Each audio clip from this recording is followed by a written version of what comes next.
This bone right here, there's two of them. They form the upper jaw. These are known as the maxilla. So the upper jaw is the maxilla. Here's some of the landmarks you need to know. Let me just get to the right page. Okay, so watch this. These are actually pretty easy. Notice the maxilla makes up a good part of the underside of the orbit. So this is the orbital rim right there, orbital rim. Now, where the maxilla comes together in the front, you'll see it real well on your skulls. There's a little point. That is the anterior nasal spine. So this little point right here, it would kind of be like right here on you, like right there. That's the anterior nasal spine. Okay? Orbital rim here, anterior nasal spine. Now, notice guys, the upper jaw holds our teeth. So this whole process here, where the teeth go, this is called the alveolar process. Alveolar process. If you go like this on you and you just kind of palpate your above your teeth, all those ridges you feel, that's the alveolar process. Let me ask you this, does your lower jaw have teeth? Right? So what do you think we call that ridge of bone where your lower jaw has teeth? Same thing, alveolar. It would be the alveolar process. Wherever the teeth are held, it's always going to be alveolar process. All right, so here's the alveolar process of the upper jaw, maxilla. Watch this. Right where my pointer finger is, that whole ridge right there, alveolar process of, what bone was this? The mandible, right? So that alveolar process you're going to see in the maxilla as well as the mandible.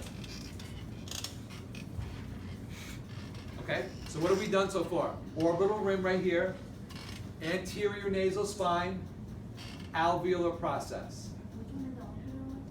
The orbital rim is just the bottom of the orbit right there.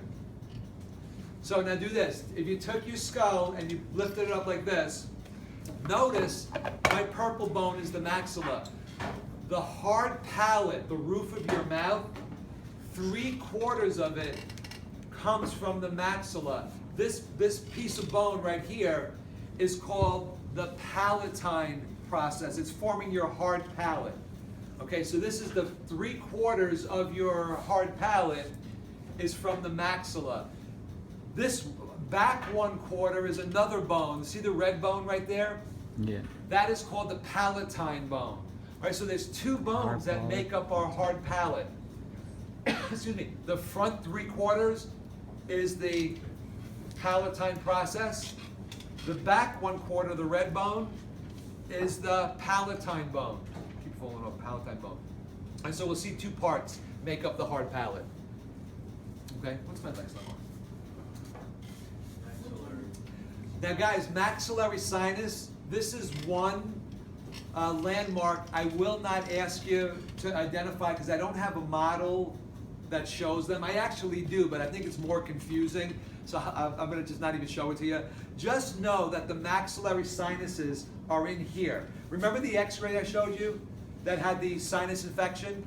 That was the maxillary sinuses. One was clear, the other one was filled up with junk, right? So that's the maxillary sinus. So if I asked you, you just know that it would be kind of in here. I'm not sure how I would even ask you, but just that type of thing. Yes, tell me your name. Jack. Jack, I'm sorry. No, I forget. I answered my question in my head. You got it? Okay. Anybody else? What's my last landmark? Now, go into the orbit. The little hole, remember the drain that drains the tears? That is called the nasolacrimal canal. That's formed by the maxilla. So that hole right in here, that's draining the tears. Remember the tears were produced out here, right? In the lacrimal fossa. Then the tears go across your eyes this way and then down to your nose where you need a tissue, right? Because you're crying, you're happy, that whatever it is, right?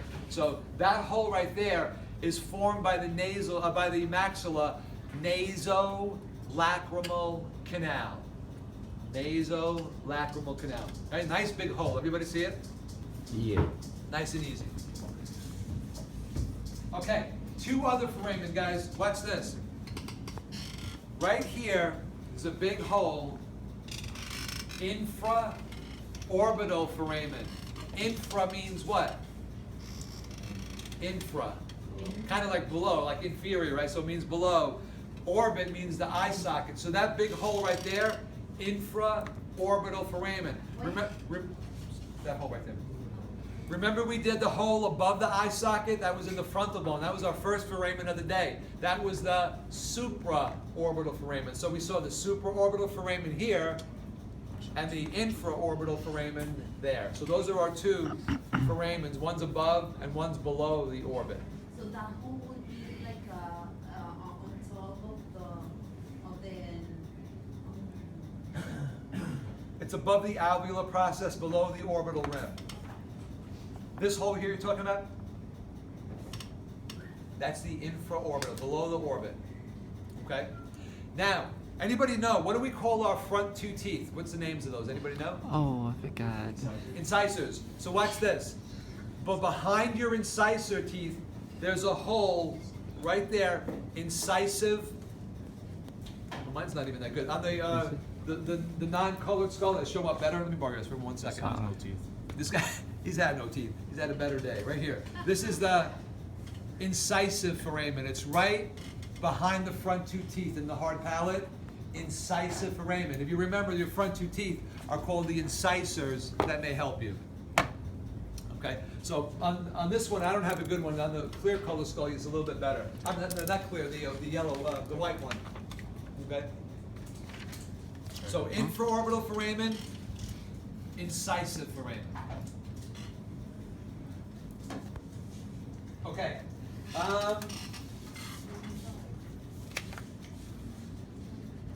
Take a look up here for a second. Remember I said the back 1/4 of your hard palate comes from the palatine bone? That's the next bone that we're going to do. But take a look up over here for a minute, guys. This part going across is this. Then the palatine bone goes up towards the eye socket where there's a perpendicular plate and the orbital process.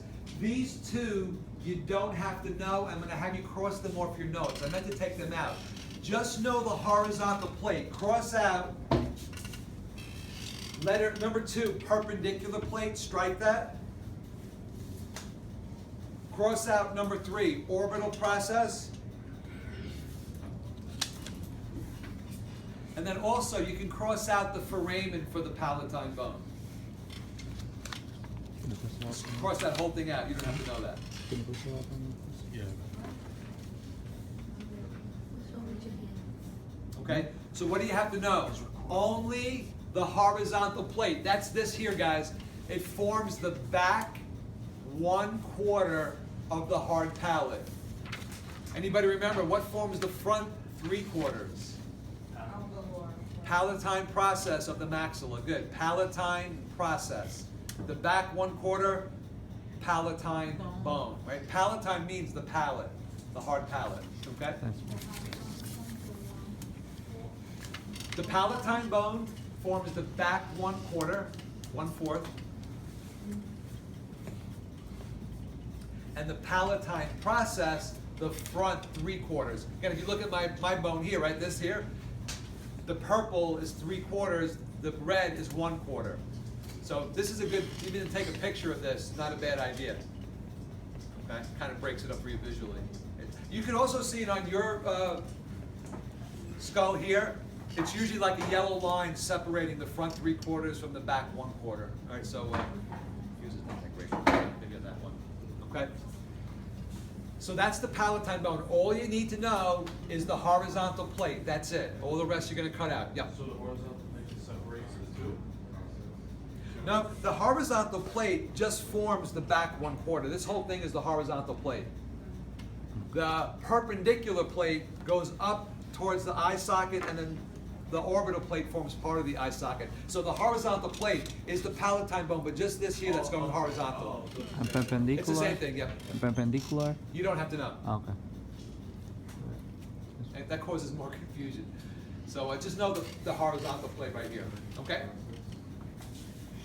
Okay, number 3. These are the hardest bones of the day. Where do you think your nasal bones are? Here.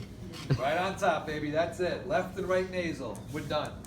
Nothing else to know about them. No landmarks, no foramen. Feel your right here, this hard part, that's your left and right nasal bones. Here they are on my model. Left nasal bone, right nasal bone. Right there on your model also. What's the next bone? Vomer. Vomer, we talked about the The vomer. things, yeah. Forms the lower half. What's the wall? A deviated septum, the lower half of the septum. So this triangular bone right here, on this model, you take a picture of this or know this, is the vomer. On your model, when you looked in the nose, it was the lower bone that formed the septum, right? We had to look in, like, I'm just getting busy here. This lower bone right here, the lower half was the vomer. I had gone around to each table and we checked that, okay? Everybody good on that? Yeah. There's only one vomer. Now, the inferior nasal conch, we also looked at that. Those are the side wall, that's the scroll at the bottom. So the bottom scroll, when you look in the nose, is the inferior nasal conch. Anybody remember from before the break, what was the top scroll? Superior and middle. Excellent, excellent. So the inferior nasal conch are two facial bones. They're characterized as facial bones. Okay? Middle. Now, the next two bones, guys, are easy. That's these two bones right here. They form the front of your cheek. These are your zygomatic bones. Zygomatic bones. Yep, they're the cheekbones. So let's go back a minute. When we did the temporal bone, remember this piece right here? Anybody remember what this was called?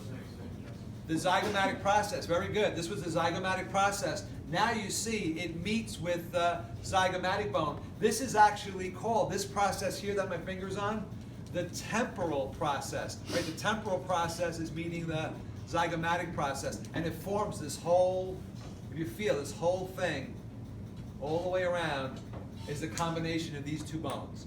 Okay? So zygomatic process was on the temporal bone, the temporal process was on the zygomatic bone. So the names are kind of flipped, kind of weird. Anyway, just know that this is the zygomatic bone. We'll leave it at that. Do I have a foramen there for zygomatic? Yeah. Strike it. It's always fun to cross something out. Which one? The zygomatic foramen, I think it's called. Crossing out B. Facial frame. Zygomatic facial. What is it?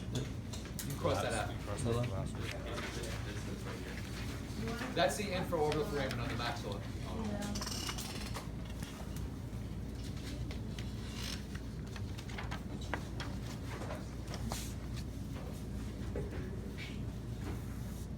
Okay. The next bone is a small bone on the inside of the orbit. It looks like a teardrop. So remember tears, we use the word lacrimal. So this little bone here, this orange bone on mine that looks like a teardrop is called the lacrimal bone. Again, whenever you hear the word tear, think lacrimal. Notice it's right by the nasolacrimal canal. Depending on your model, you may see a groove in it. They call that the lacrimal groove. Is it in front of the hole? No, it would be behind the hole.